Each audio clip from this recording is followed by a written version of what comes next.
Hello, fellow riders. Today, we're diving into a topic that hits close to home for all of us. The EPA's recent regulations and their impact on our beloved motorcycles. On today's Graybeard Biker.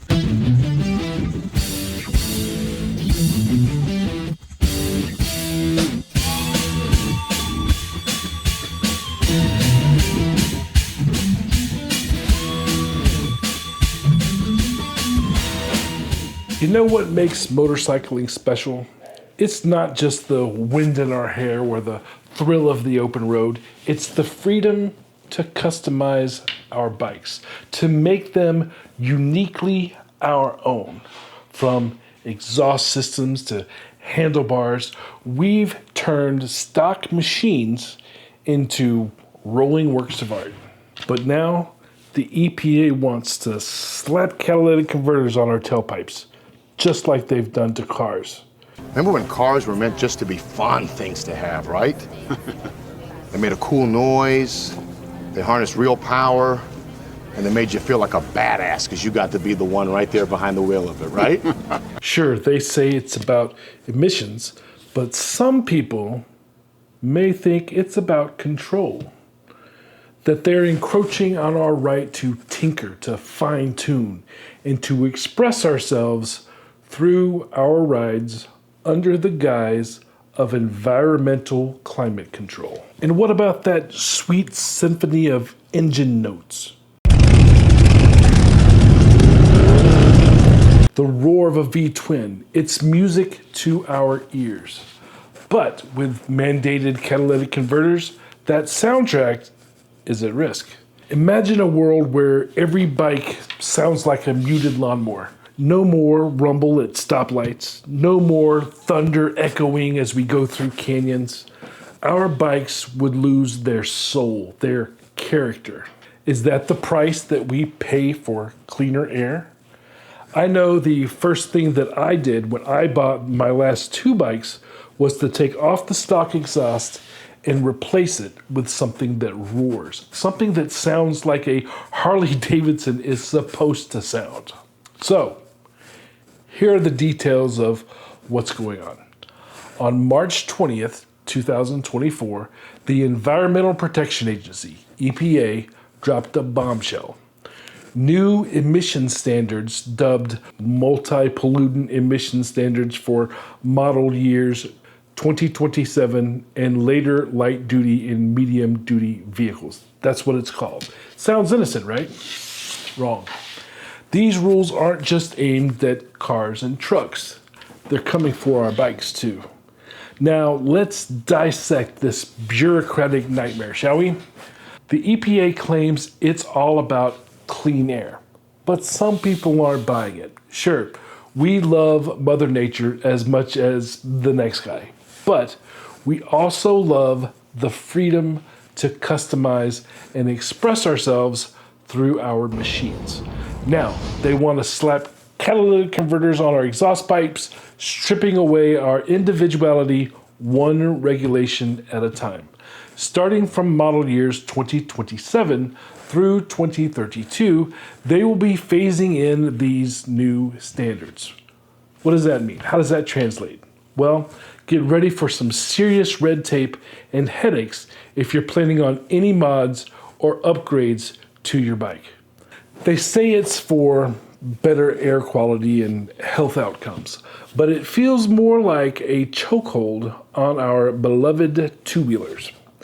And don't even get me started on the irony of cracking down on motorcycles while letting the big polluters off the hook. Now, don't get me wrong, again, all for cleaner emissions, but do we really need those bulky, restrictive contraptions stifling the roar of our engines?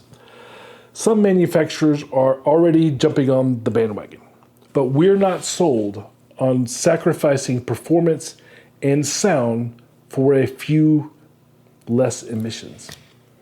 Now, let's talk about the climate change argument.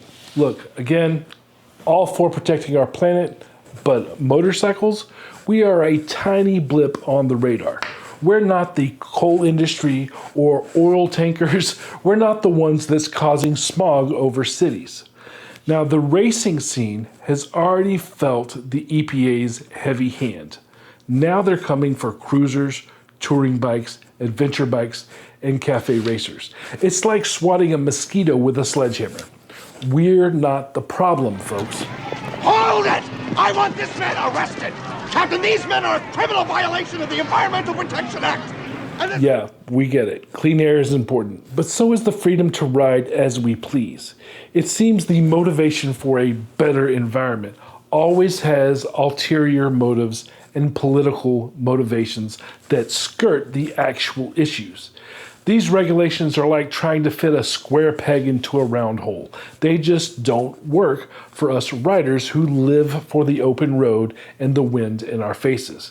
And we aren't the issue. The number of motorcycles on the road is good for the environment. We make better use of gas. That's why they let us ride the HOV lane. Now you want to put unwanted regulations on us?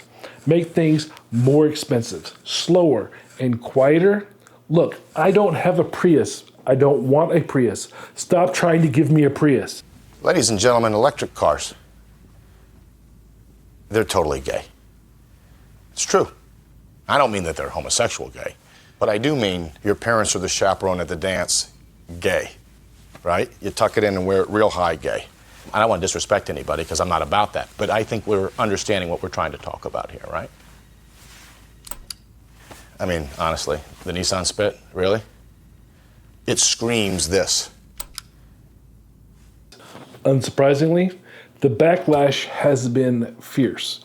Motorcycle manufacturers and riders alike aren't taking this lying down. Industry groups like SEMA are crying foul, arguing that these regulations go way beyond the scope of the Clean Air Act. And they've got a point. Punishing manufacturers and riders for emissions that pale in comparison to the big boys of the road seems like a case of misplaced priorities. From amateur racers to weekend warriors, those of us that do long distance riding, we're all feeling the heat. Losing our ability to customize and modify our bikes isn't just an inconvenience. It's a direct attack on our way of life. And don't even get people started on what this is going to do to racing events. Again, it's not just about emissions. It's about our freedom to ride. We cherish the ability to customize and modify our bikes, and we won't stand for anyone trying to take that away. The racing scene is in jeopardy specifically. These regulations could spell the end of amateur and professional racing as we know it. Sure, protect the environment, but not at the expense of our riding experience. There has to be a better way to balance environmental concerns with our love for the open road. And without accurate data, these regulations are nothing more than shots in the dark. We need transparency and accountability from the EPA if we're going to find a solution that works for everyone. Stricter regulations could have far-reaching consequences for the entire motorcycle community, from higher costs to reduced enthusiasm for motorcycles as an industry. We're staring down the barrel of a future that we don't want. So, what's the solution? Well, again, we need a balanced approach. Let's encourage cleaner technologies without stifling our passion. Innovate, yes, but don't suffocate the very essence of motorcycling. Let's work together, riders, manufacturers, and regulators, politicians, to find some sort of middle ground. Give us a voice in the conversation. Let's protect our environment without sacrificing the thrill of the ride. But they aren't listening to us. No one ever asks us. So, riders, it's time to raise our voices. Let's tell the EPA that we won't trade our freedom for a cleaner tailpipe.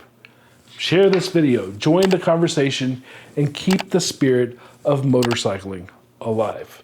Feel free to share this video script, spark discussions, and let your fellow riders know that our love for motorcycles isn't up for negotiation. Relatively short but timely conversation today. Thanks for tuning in, my fellow rebels on two wheels. We haven't had a good political conversation in quite some time, and this one directly touches us. So next, we'll be doing rally videos.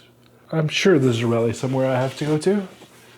But until next time, stay free, keep it shiny side up.